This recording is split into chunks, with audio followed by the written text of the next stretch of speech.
안녕하세요. 저를 정신이 나간 여자라고 욕하셔도 좋습니다. 사위에게 그날 모든 걸 내주었던 것은 딸을 위한 일이었습니다. 적어도 제 마음만큼은 그랬어요. 사위와 저는 12살 띠동갑 차이가 납니다. 남자와 너무 오랜만이었지만 그날 이후로 저는 잃어버렸던 감정을 모두 되찾고 말았던 것 같아요. 그날 있었던 일과 그렇게 될 수밖에 없었던 일을 전부 말해보겠습니다. 저는 시골에서 혼자 살고 있는 중년의 여자입니다. 딸을 낳고 얼마 지나지 않아 남편은 바람이 나서 저와 제 딸을 버리고 집을 나갔습니다. 살 길이 막막했지만 안 해본 일이 없을 정도로 고생을 하며 열심히 혼자서 딸을 키웠습니다. 마을 농사일을 도우며 마트에서도 일하고 이것저것 열심히 해서 돈을 벌어 생계를 유지했습니다. 저는 어린 나이에 일찍 결혼을 해서 딸을 낳았고 사위는 제 딸과 나이 차이가 좀 있습니다. 저희 딸은 고등학교를 졸업하고 취직을 하지는 않고 술집에서 파트타임 알바를 했습니다. 그러던 중 사위를 만나게 되었다고 말했는데 사위는 술집을 3개나 운영하고 있는 사람이라고 자신을 소개했죠. 차도 고급 외제차를 타고 다니는 사람인데 자수성가를 했다고 합니다.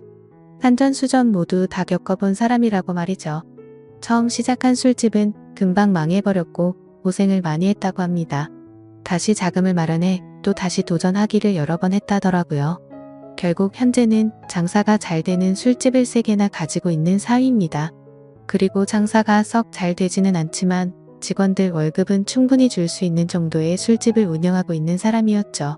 사위는 고생을 하며 바쁘게 사업을 하다 보니 30대 중반까지 결혼을 못하고 혼자 살고 있었습니다.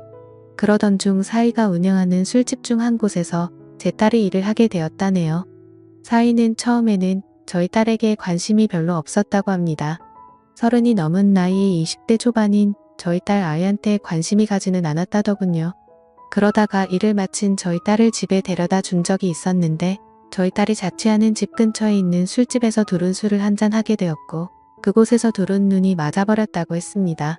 그날 이후로 사위와 딸은 동거를 시작하게 되었고 저희 딸은 돈을 아낄 줄 모르는 아이였기 때문에 그때 당시 빚이 많았다는데 그 빚을 사위가 다 갚아주었다고 하더군요. 제 입장에서도 참 고마운 사람이었습니다. 사위는 그 일에 대해서 덤덤하게 말하더군요. 본인에게는 그 돈이 큰 돈이 아니었다고 말이죠. 딸은 저에게 입이 마르도록 사위 칭찬을 했습니다. 저도 마찬가지로 사위에게 늘 고맙다고 말했어요. 저는 사위에게 고마운 마음이 늘 똑같았는데 제 딸의 고마운 마음은 잠시뿐이었습니다. 사위와 함께 살면서 가정주부로 있던 딸은 낮에도 밤에도 밖으로 나돌았다고 하네요. 그러던 중 제 딸과 어떤 남자가 팔짱을 끼고 지나가는 것을 사위가 목격하게 되었고 사위는 딸의 이름을 크게 불렀는데 딸은 그 남자와 도망을 쳐버렸다고 합니다. 그 후로 사위가 전화를 걸어도 딸은 전화를 받지 않다가 며칠이 지난 뒤에야 집으로 돌아왔다고 하더라고요.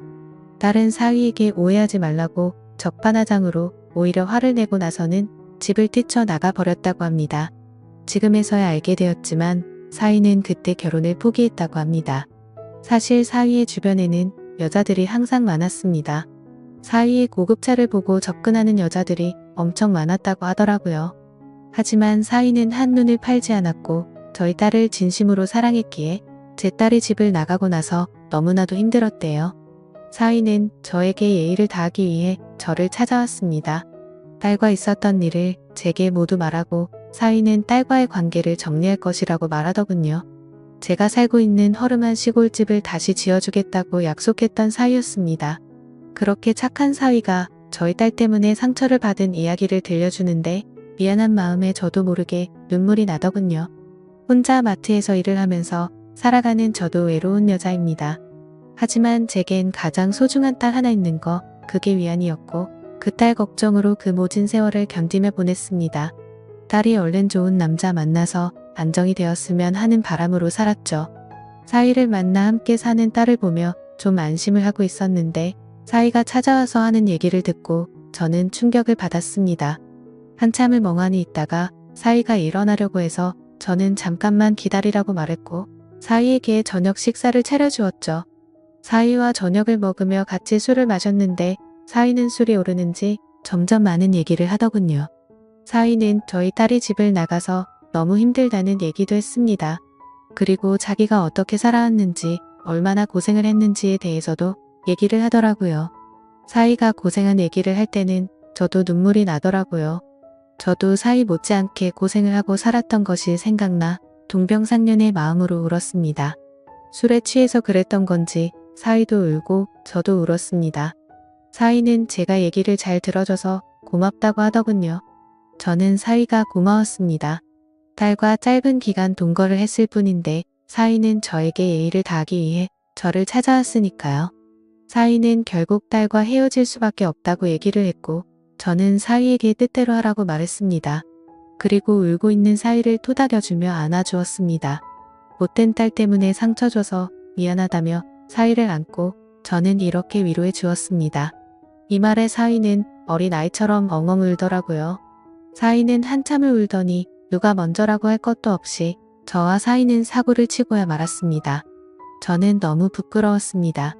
하지만 사위가 원하는 대로 하도록 해주는 것이 딸의 죄를 조금이라도 씻어주는 길이라고 생각했습니다. 물론 사실 저도 좋았습니다. 어떤 남자도 저에게 주지 못했던 감정을 사위가 저에게 주었습니다.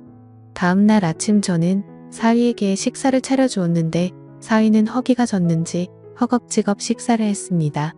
그 모습을 볼 때 제 마음은 너무도 흐뭇했습니다. 밥을 먹고 사위는 돌아가게 되었죠. 저는 사위를 보낼 때 이상한 마음이 들었습니다.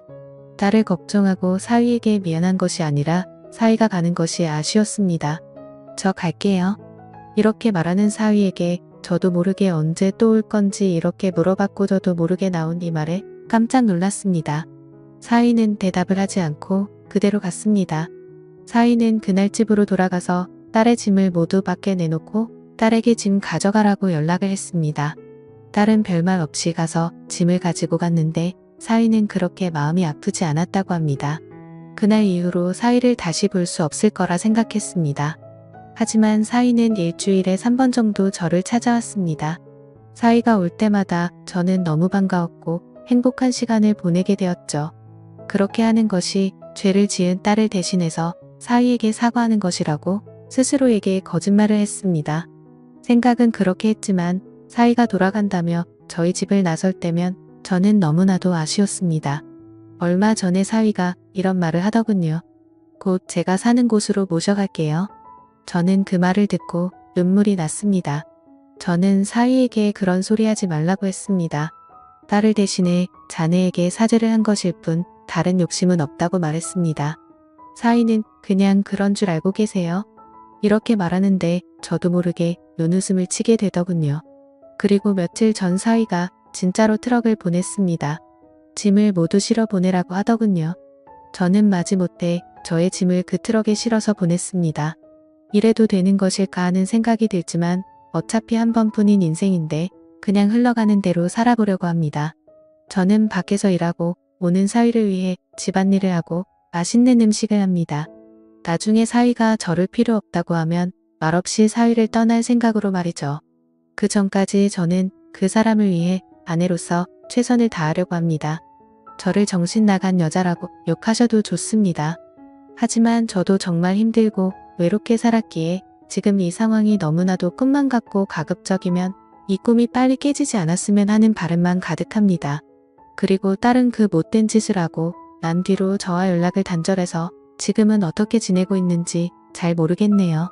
저도 너무 실망했던 터라 관심도 크게 가지가 않고요. 여러분들은 이 상황을 어떻게 보시나요? 지금까지 제 사연을 들어주셔서 감사드립니다. 모두 한 번뿐인 인생인데 남들 눈치 보지 마시고 행복하게 사시길 바랄게요. 감사합니다.